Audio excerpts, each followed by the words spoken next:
Bafoussam rayonne, la vie reprend son cours normal. Suite aux incidents survenus au lendemain de la proclamation des résultats post-électoraux, certaines villes, notamment Bafang, Banjar et Chang, ont connu des scènes de violence injustifiables provoquées par des fauteurs de troubles. Paula Tangandji vient d'évaluer la situation et apaiser les populations tout en les saluant pour le rejet du mot d'ordre lancé par un candidat en déroute ce vendredi 21 novembre 2025 dans la salle de conférence des services du gouverneur.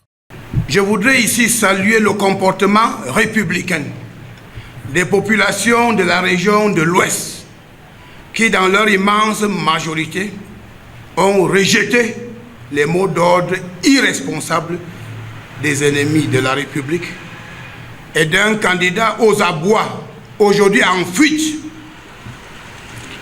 qui, tout en sachant qu'il ne peut jamais gagner une élection présidentielle dans notre pays, a savamment planifié et mis en exécution, avec des complicités internes et externes, un plan insurrectionnel qui a lamentablement échoué. L'émissaire du chef de l'État, Paul Biya, salue à cette occasion le professionnalisme des forces de défense et de sécurité qui ne ménagent aucun effort pour garantir la sécurité des populations et de leurs biens. Le MINAT appelle ainsi les parents et les hommes de Dieu à davantage de responsabilités.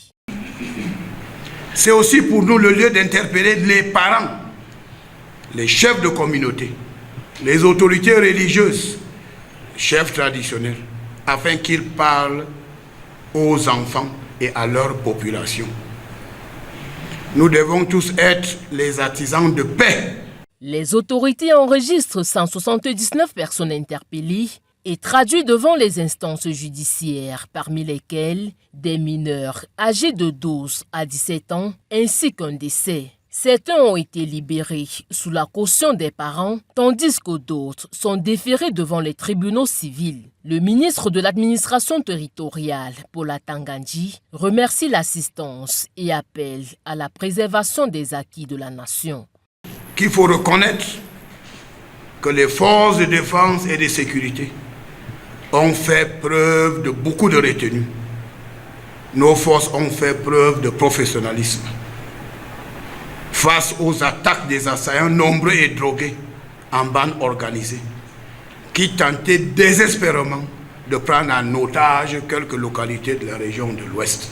Le MINAT remet une copie du discours du chef de l'État au maire, au chef de comité et au président du conseil régional comme feuille de route pour le développement, mais aussi du carburant aux conducteurs de mototaxis qui, pendant la crise, ont fait preuve d'un courage remarquable pour maintenir la paix.